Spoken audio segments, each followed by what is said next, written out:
Tülay'dan Örgüler YouTube kanalıma hoş geldiniz. Bugün şöyle bir bebe yünüm var. Bununla harika bir model başlayacağım. Orta kalınlıkta bir ip. Şişlerim 4 numara. Modelimiz oldukça güzel, kolay. Yapımı zevkli modellerden. Umarım siz de beğenirsiniz. Dilerseniz yapım aşamalarına geçelim.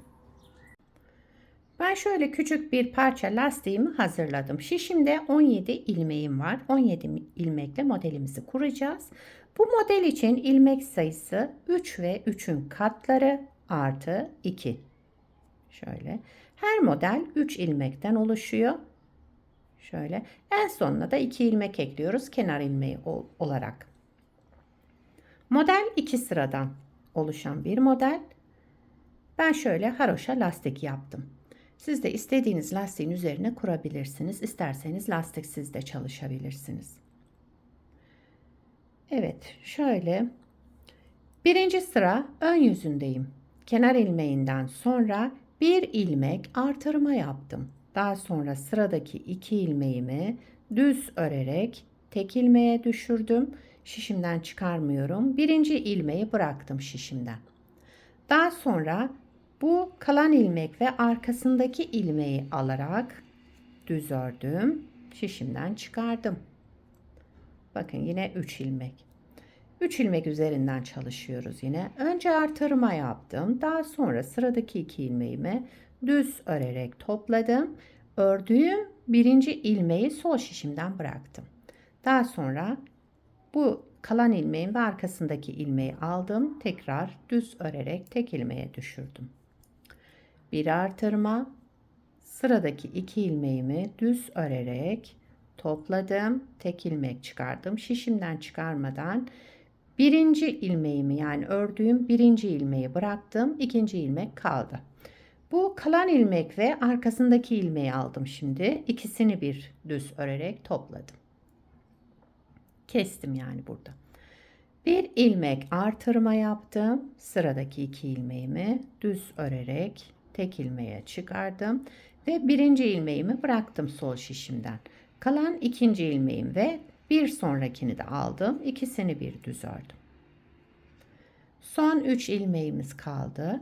Bir ilmek artırma, sıradaki 2 ilmeğimizi düz örerek tek ilmeğe çıkardım ve birinci ilmeğimi tekrar sol şişimden bırakarak ikinci ilmeğim kaldı. Onunla bir arkasındakini aldım, düz ördüm. Kenar ilmeğimi de düz örerek birinci sırayı tamamladım. İkinci sıra arka yüzündeyim. Şimdi aynı işlemleri ters örerek yapacağız. İkinci sıra arka yüzünde kenar ilmeğinden sonra bir artırma yaptım yine. İpi kendimden tarafa aldım. Sıradaki bu 2 ilmeğimin ikisini bir ters örerek tek ilmek çıkardım. Ördüğüm ilmeğin bu birincisini bıraktım tekrar şişimden. Daha sonra kalan ilmek ve arkasında şu artırma olan ilmeğimi ikisini bir topladım. Ters örerek. Bir ters ilmek, bir artırma yaptım. Sıradaki 2 ilmeğimi ters örerek topladım. Ördüğüm birinci ilmeği bıraktım sol şişimden. İkinci duruyor. İkinci ilmeğim ve arkasındaki şu artırma olan ilmeğimi aldım. Ters ördüm. Aynı şekilde devam ediyorum. Birinci yüzünde yani ön yüzünde bu işlemi düz örerek yapıyoruz. Arka yüzünde ters örerek. İşlem aynı. O yüzden gayet kolay. Evet. Son 3 ilmeğim kaldı. Arka yüzündeyim ya. Şimdi bir artırma yaptım. Sıradaki 2 ilmeğimin ikisini bir aldım. Ters ördüm. Ördüğüm birinci ilmeği bıraktım sol şişimden. Kalan ilmeğim ve arkasındaki artırma olan ilmeğim. Şu ikisini aldım. Tekrar ters ördüm. Kenar ilmeğimi de düz örüyorum. Modeli bir kez kurduk. Model böyle devam ediyor. Hemen hızlıca bir kez daha kuralım. Modelin birinci sıra ön yüzündeyim. Kenar ilmeğinden sonra bir artırma Sıradaki 2 ilmeğimin ikisini bir topladım, düz ördüm.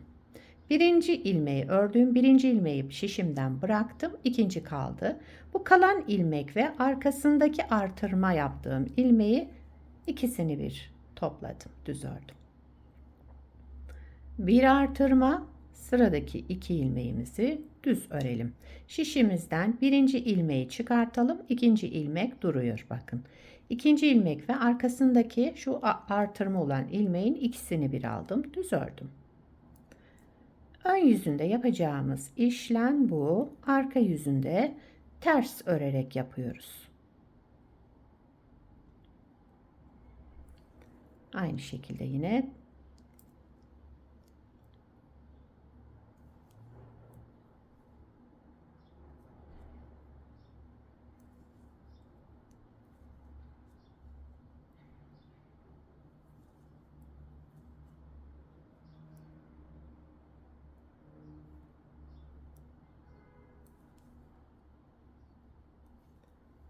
evet, kenar ilmeğimi de düz ördüm. İkinci sıra arka yüzündeyim. Arka yüzünde yapacağımız işlemde hep bu. Ön yüzünde yaptığımızı ters örerek yapıyoruz. İkinci sıra arka yüzünde kenar ilmeğinden sonra bir artırma yaptım. Sıradaki 2 ilmeğimi şöyle toplayarak ters ördüm. Şişimden çıkarmadan ördüğüm birinci ilmeği bıraktım. Daha sonra ikinci ilmeğim ve bir sonraki artırma olan ilmeğimin ikisini bir topladım, ters ördüm. Önce bir artırma, daha sonra sıradaki 2 ilmeğimizi ters örerek keselim. Yani tek ilmeğe düşürelim. Şişimizden çıkarmadan bakın 2 ilmeğimiz var. Birincisini bıraktım. İkinciyi tekrar alıyorum ve arkasındaki artırma yaptığım ilmekle ikisini bir ters ördüm. Böyle devam ediyoruz.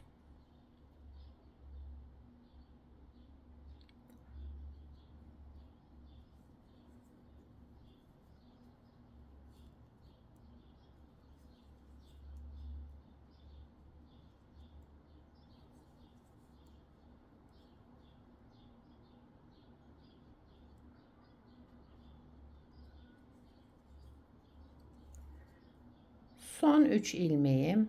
Önce bir artırma, daha sonra 2 ilmeği kestim. Şöyle. Birinci ilmeğimi bıraktım.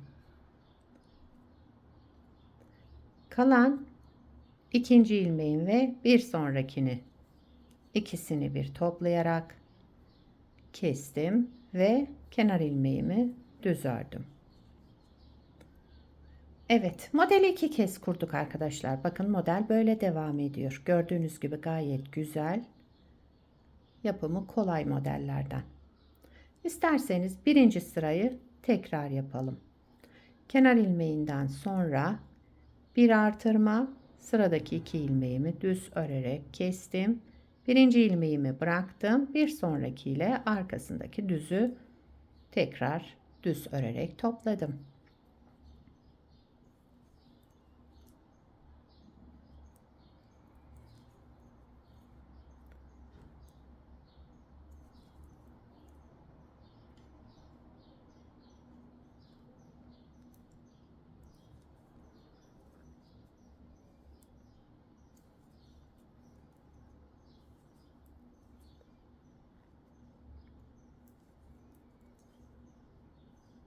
Evet, son 3 ilmeğimiz.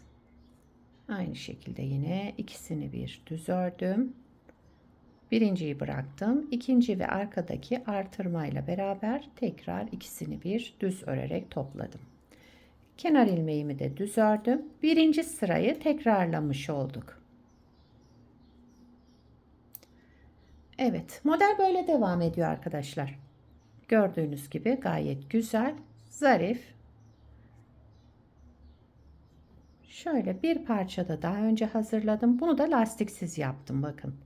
Burada haroşa lastik üzerine yaptım. İstediğiniz lastiğin üzerine kurabilirsiniz bu modeli. Lastiksiz de kullanabilirsiniz. Model böyle devam ediyor.